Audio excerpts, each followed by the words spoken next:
today's episode, we're diving into a topic that we can all relate to, and it's stress. I like to say, Dear stress, let's break up. But a lot of times I feel like when talking to my clients, stress management is really stressing them out. I'm sure you guys can relate. Like, am I doing it right?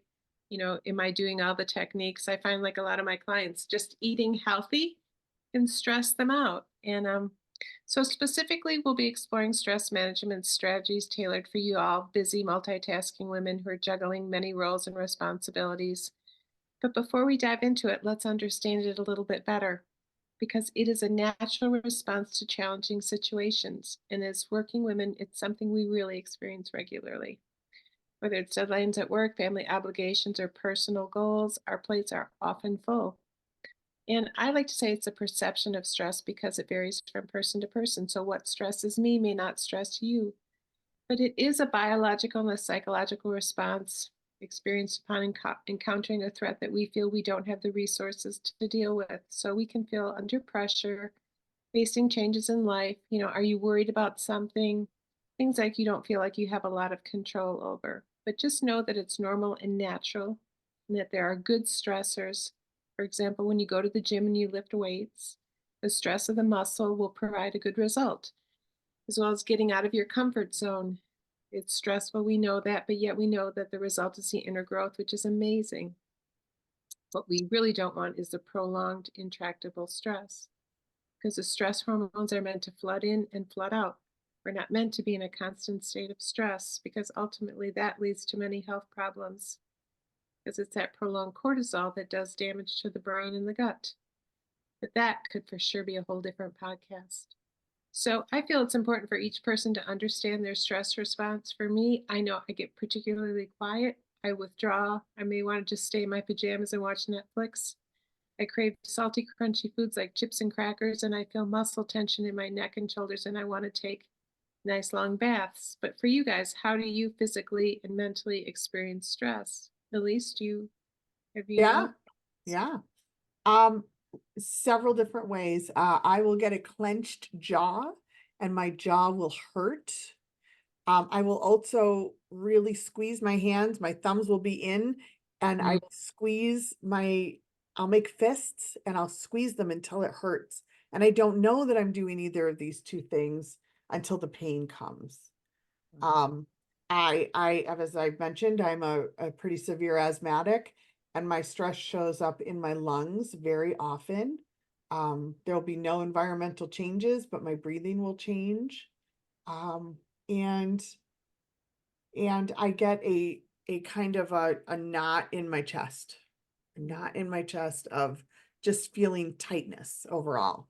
That's how it shows up for me, and it's taken me quite a bit to really learn that those are signs of stress. Well, that's awesome that you figured that out. Beth, how about you?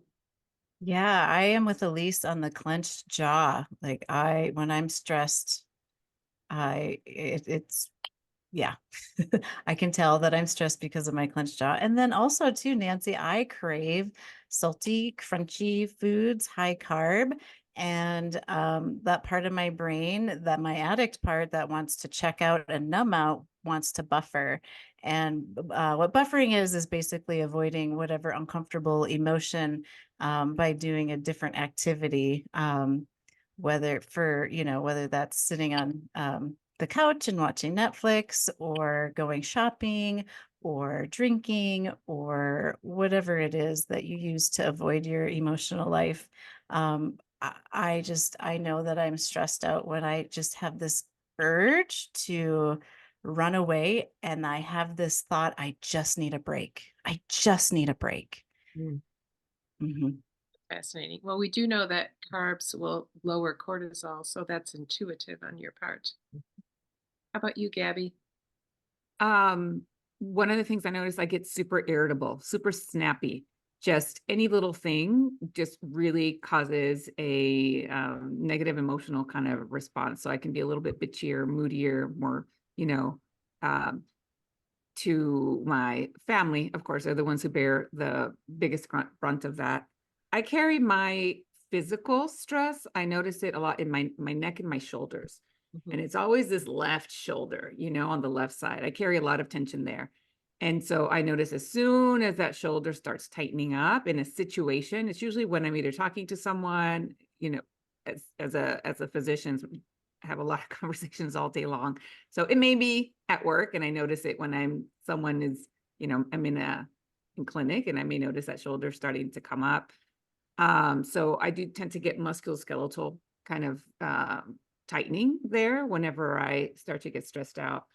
And I crave alcohol whenever I do get more stress, so more than normal. So, and this will usually be like in the evening time after work, when I notice myself wanting to, wanting to relax, with alcohol.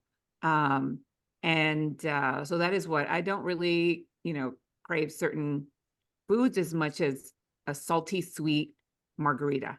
That would be something that I would crave during stressful times. And then I just get more tired than normal. So I feel like I need more sleep. So when I notice I'm feeling exhausted, and it's usually not like a physical exhaustion because my body feels, tired, like after a hard workout or something like that.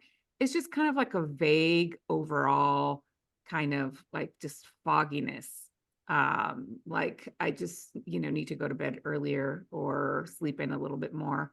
So if I notice myself feeling like I just need to sleep more, not wanting to get up in the morning, then, that's kind of how my stress shows up, as like just wanting to sleep more sometimes. That's great. We all have the awareness that we've got the tension, the muscular tension. And I think that is something that, from a primitive mind, you're ready to run, so you tense up. Mhm. So let's talk about some ways we can manage this. Obviously, first and foremost, self-care, because it's really easy to put our needs on the back burner when life gets hectic. Scheduling me time, I think, is important. Even if it's in the middle of the busy day, if you can just kind of close your eyes for a moment and just even take 3 deep breaths, I think that's really helpful. Taking time to do some meditation. One of the things that I like, if you've got time, is this pose called legs up on the wall. Have you guys ever heard of that or done that? Legs up on the wall. One of the things I think it's really helpful for, if you have any GI or gut issues from having a lot of stress. I think the reason people get into gut issues when they're stressed is because that blood is shunted away from the gut. It goes into your arms and legs to prepare to run. So, legs up on the wall brings the blood back into your gut, and it's really physiologically impossible to be in the fight flight response when your legs are up in the wall. So that's good. I love magnesium or Epsom salts baths with essential oils. For me, that's super calming, and I think it's very restorative. But do you guys do any? Have you heard about the EFT or the tapping?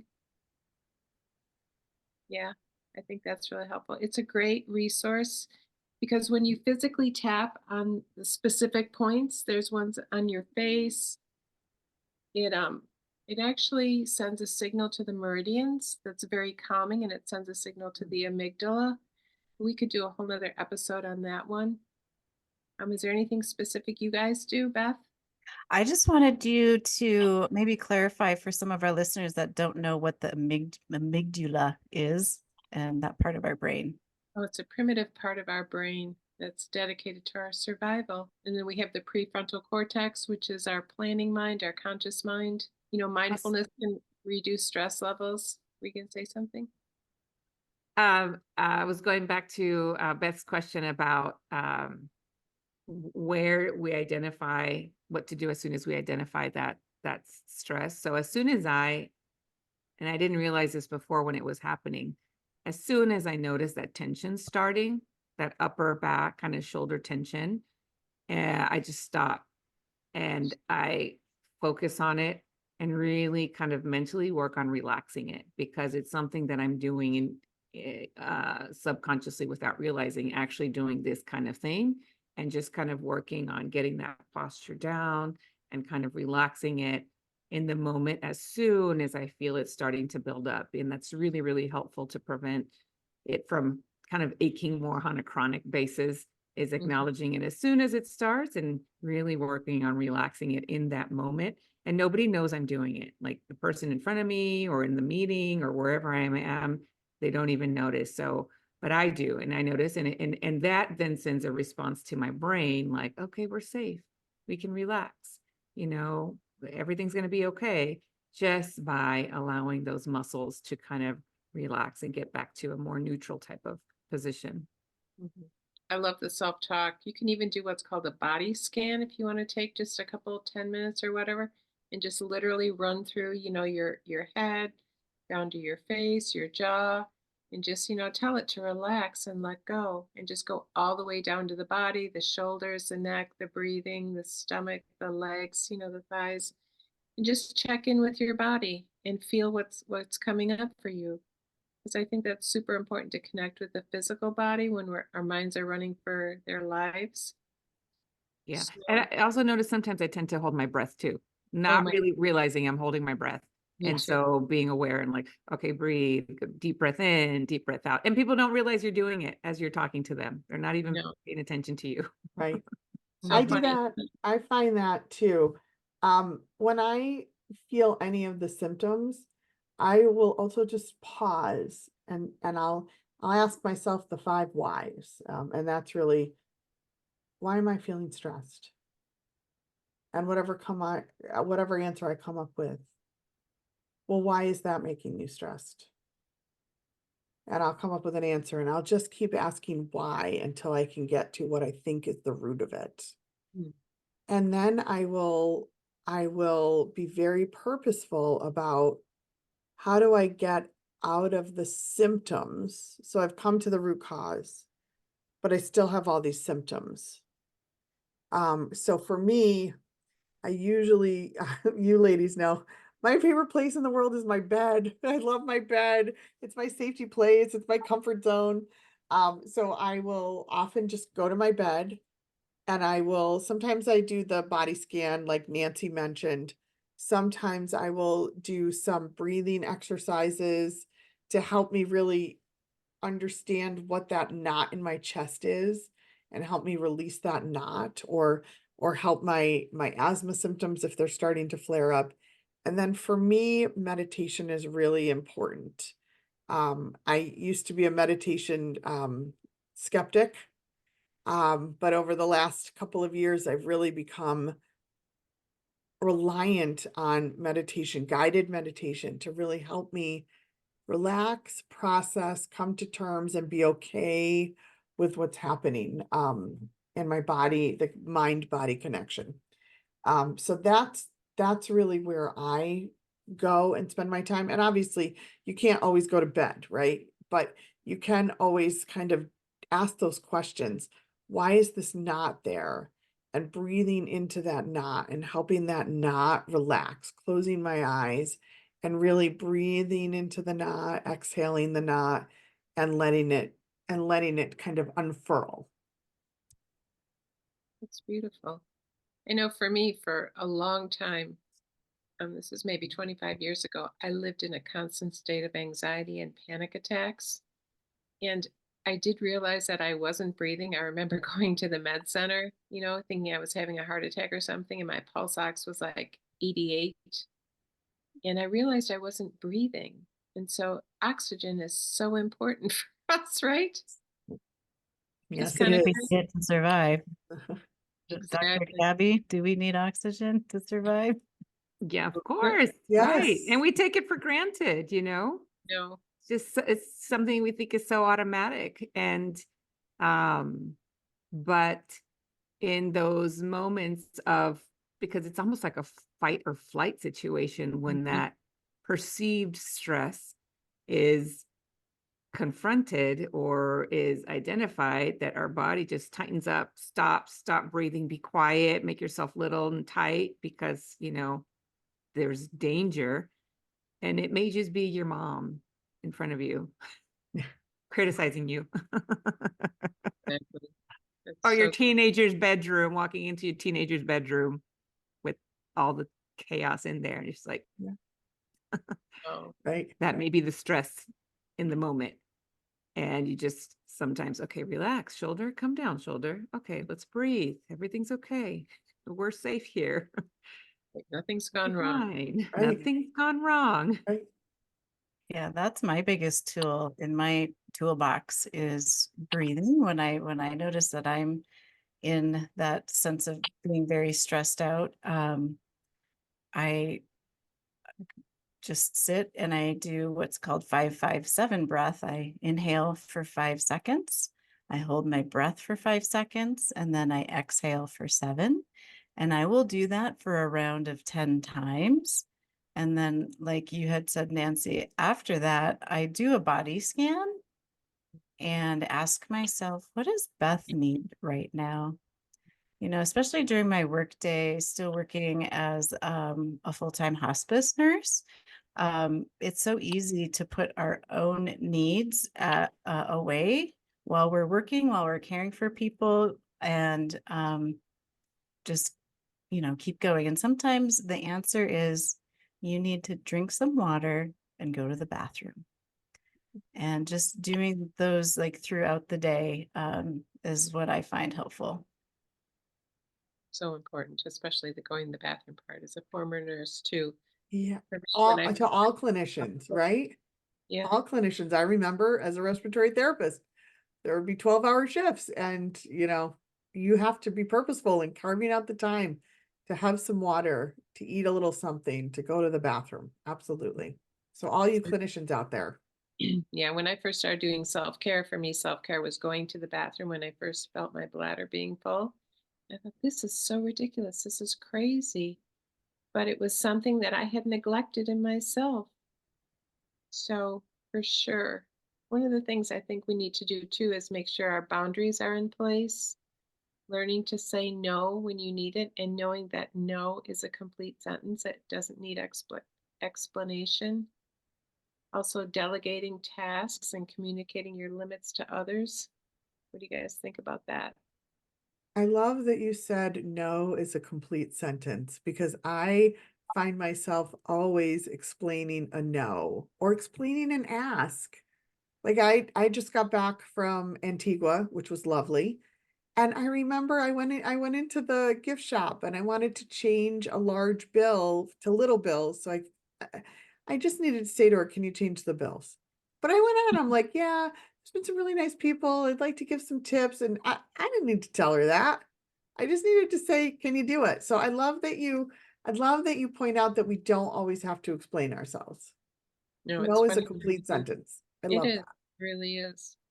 We're going Yeah, to that add that came to the in. Nancyisms. Funny.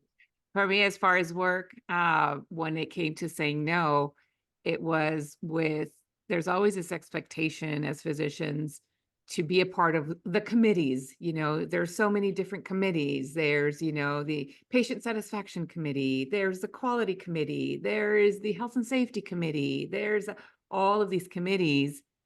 And it's just the leadership, whatever committee, and that you are just going to do your job, take care of your patients, and then also do all of these different committees.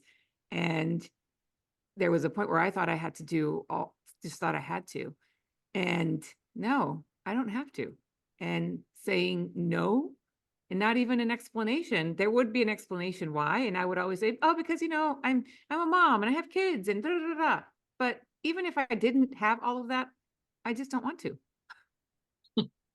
And now, a lot of times when people ask me why aren't you doing this, or can you do this? No, why not? Because I don't want to. Oh my gosh. I don't I'm want just being to honest, do it. I just don't Right. want to. I don't feel like I'm going to get anything from it, and I just don't want to. That's great. I think we Love could it. get away with that when we were little. I don't want to, but I think totally bringing it in as we get older. I just don't want to. Nope, Well, I sorry. will just say, I do have a 6-year-old, and she tells me that all the time. So I'm learning from her. She's inspiring me to be a better person. She's your mentor. I love that. Love it. Yes. Yeah. Speaking of mentors, I think it's really important to have a good support system to lean on your friends, family, and colleagues. Connecting with people. And I would say hiring a coach, because a coach can absolutely help you unravel your mind, look at the facts of the situation, and help you to find resources within yourself, which is so priceless. Yeah. I don't I'd love to share that, an example around that. I have a new coach, who I just love. And one of my first sessions with her, I had an agenda of what I wanted to talk about. And when I got on with her, I said to her, I'm like, I have what I want to talk about, but I just need to ask for your grace a little bit because there's so much going on in my personal life and my stress level is really high. So I just might be a little distracted. And she stopped me right there and said, well, that's what's most important. Let's talk about that. And we spent the whole hour on all the different things that were going on in my personal life. And I can't tell you how much better I felt. And just little strategies that I got from her, from what she did to help me release the tension and release the stress and to be okay with what was going on in my world. So thank you for bringing that up, Nancy, because a coach can be so powerful when you are under stress. I know for me, if I feel like I'm stressed and I start talking about it, when I get it out of my mouth, it's like, that's really not that big a deal. So I really think that that's super powerful to be connected, Yeah. have a support system. Okay, guys, any last minute things here before we wrap up? I wanted to just go back to how you opened the session, Nancy, because I thought that was so powerful. That is stress management stressing us out. Right. The we have to eat a certain way, we have to exercise, we have to do yoga, whatever it is that stress management is such a word out there, right? It's such a hot topic right now. But the whole concept of creating that structure of what you should do can be very stressful. So I love that you brought up that way. And I'm wondering, what you all think about kind of breaking that whole mentality about stress management. And I think we've done that here, but I would love to hear specifically, how we break that out, that the concept of stress management shouldn't be stressful. And if it's stressful, you're not doing it right. So I'd love to get your thoughts on that. I agree that we can sometimes stress ourselves out in trying to do whatever it is the perfect way, right? And but focusing, like you just mentioned, Elise, was fabulous how you mentioned it. Focusing on what is the most important thing for you right now. Focus on that one thing, and it could be something small. It could be something that um, is a small step in you feeling better. And for me, it would just be going to bed earlier. And even though if I step back, it might be in my mind, I have, a million charts and a million messages. I have, all of these things on the calendar looming. But if I'm already starting to feel that physical kind of fatigue, kind of creeping in, that fog, that kind of that vague sensation of that I've already identified, okay, this is what stress in my body starts to feel like, going to bed earlier, just that simple thing is what really helps me at the end of the day. Before, I used to think, well, I need to stay up later and get all of these things done because there's not enough time. And it took some coaching to really understand if I am not feeling at my best, I don't work as well. And those things that I feel need to get done, stressing me out, they're going to continue to be there. They're not going to get done efficiently. The quality is going to be poor. And so focusing on that sleep and realizing everything is going to get done. Everything is going to be okay. We're going to be fine. Things are going to get handled. Eventually, everything does fall into place and take care of itself. But if I don't take care of me in that moment and listening to my body's need to get that extra rest because of this, just the energy that it's, sapping from my mind, then it's impossible to feel good. So just focusing on that one thing, but identifying what is that one thing that you really need to focus on in the moment. That's amazing. I love that. That breaks it down. That makes it really doable, really simple. Anything you want to add, Beth? Well, what I was going to share is for me, what has helped is to redefine what stress management and self-care means for me. Um, before, um, stress management to me, it had to look a certain way. And if I wasn't doing it a certain way, I was beating myself up about it. And like we talked about, we're stressing out over me not doing the stress management correctly. And so redefining what that meant made a huge shift in my perspective. And I think there's this idea that self-care is selfish and that it involves bubble baths and, hours alone by yourself. But redefining it to me, self-care, like we all talked about, really just was throughout my day, checking in with myself, noticing if I was not breathing and doing the 5-5-7 breath and checking in, what does Beth need right now? Like that, like keeping it simple. Like it doesn't have to be this big, huge, okay, I meditate at this time, I go to yoga at this time, I eat this, and this, I go to bed at this time, and I drink this much water. If those things don't happen, your negative part, like our last podcast, our brain is going to be an asshole to us. And like, what's your problem? Why didn't you get that done? And so that has been really transformative for me, is redefining what it looks like. And it doesn't have to look like what other people show on Instagram or Facebook or whatever. I have an example of that. So I know that I feel better and less stressed when I'm outside and I'm in nature. And, during COVID, when I wasn't working, I was able to like go for hikes. And, we used that hiking app to find different hiking places all over the state. And that's kind of what we did. And so I've made that's become part of my manual in my mind of, all right, if you're stressed, then you need to get in your walking gear and go out and walk. And sometimes that stresses me out.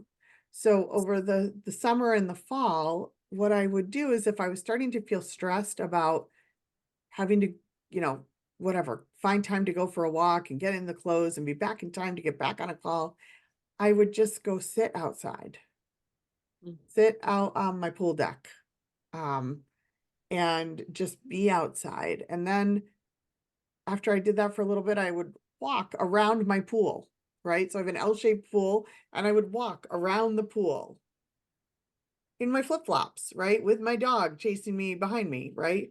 And I started that as a way to not stress about taking a walk, but still getting the benefits of being outside and walking around and clearing my mind and calming myself down.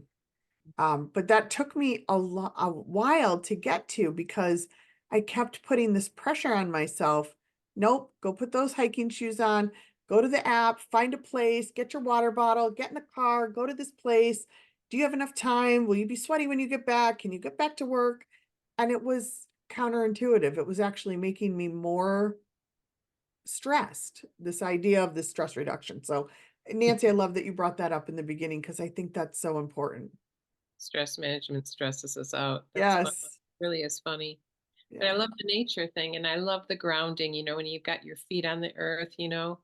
because I really feel like nature does a lot to bring us into balance. And I always like to look for nature to see what nature's doing. It doesn't stress itself, it doesn't compare, it just does, like the acorn has everything within it to grow into a magnificent, beautiful big tree. So Yeah. nature just does nature. It doesn't worry about things, it doesn't stress out.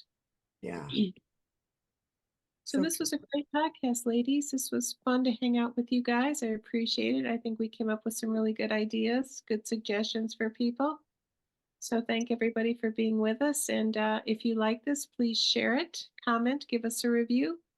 And I appreciate all of it. Subscribe so you follow us too. Awesome. Thank you. Have a fabulous day. Bye, everyone.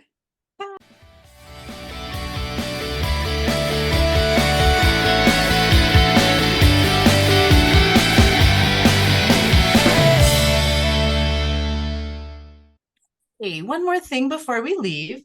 This podcast is for informational and entertainment purposes only. We are certified professional coaches, but this broadcast is not a substitute for medical or psychological advice. Okay, thanks for listening. See you next week.